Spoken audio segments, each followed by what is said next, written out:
ग्रामीण इलाकों के बीचों बीच लुढ़कती पहाड़ियों और घुमावदार नदी के बीच बसा विलोब्रुक का अनोखा गांव है। यह छोटा सा गांव अपने हरे भरे विलो पेड़ों के लिए जाना जाता था, जो उस नाले के किनारे लगे हुए थे, जिसने गांव को उसका नाम दिया। विलोब्रुक एक ऐसी जगह थी जहां समय रुका हुआ लगता था। ग्रामीण एक सरल लेकिन संतुष्ट जीवन जीते थे, प्रकृति और एक दूसरे से गहराई से जुड़े हुए थे। गांव के केंद्र में एक भव्य ओक का पेड़ था, जिसके बारे में माना जाता है कि यह गांव जितना ही पुराना है। इसकी फैली हुई शाखाओं के नीचे ग्रामीण उत्सव मनाने, बैठकें करने और कहानियां साझा करने के लिए इकट्ठा होते थे।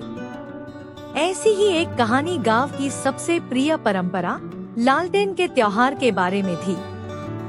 हर साल जब गर्मी पतझड़ में बदल जाती थी, तो ग्रामीण सुंदर लालटेन बनाने के लिए एक साथ आते थे। ये लालटेन कागज से बनाई गई थी और उन पर जटिल डिजाइन बनाए गए थे, जिनमें गांव के जीवन, किंवदंतियों और सपनों के दृश्य दर्शाए गए थे।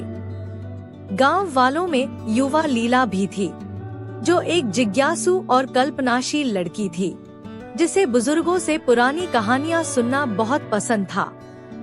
उसकी पसंदीदा कहानी विलो विस्प की किंवदंती के बारे में थी। बुजुर्गों के अनुसार विलो विस्प एक सौम्य आत्मा थी जो गांव की रक्षा करती थी।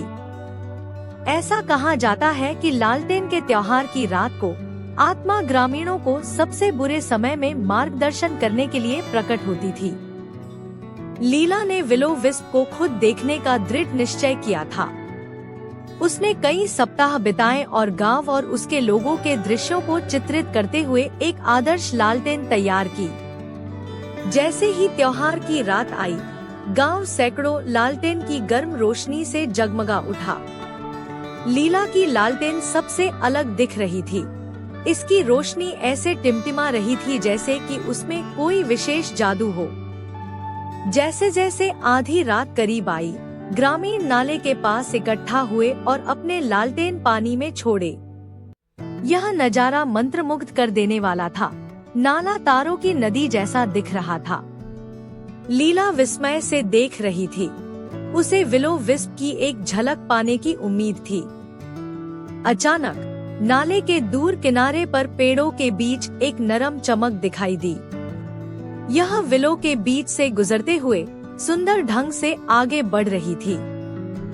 लीला का दिल उत्साह से धड़क रहा था, क्योंकि उसे एहसास हुआ कि यह केवल विलो विस्प ही हो सकता है। जैसे ही चमक नजदीक आई, गांव के लोग आश्चर्य में डूब गए और एक पल के लिए आत्मा पानी पर लालटेन के बीच नृत्य करती हुई प्रतीत हुई। विलो विस्प लीला के सामने रुक गई। उसकी रोशनी उसके चेहरे को रोशन कर रही थी। उसने एक गर्म, आरामदायक उपस्थिति महसूस की, जैसे कि आत्मा उसकी लालटेन और उसमें डाले गए प्यार को स्वीकार कर रही हो। एक सौम्य भंवर के साथ विलो विस्प वापस पेड़ों में चली गई, जिससे गांव के लोग विस्मय में पड़ गए। उस रात से विलोब्रुक के लिए लालटेन का त्योहार और भी अधिक महत्वपूर्ण हो गया।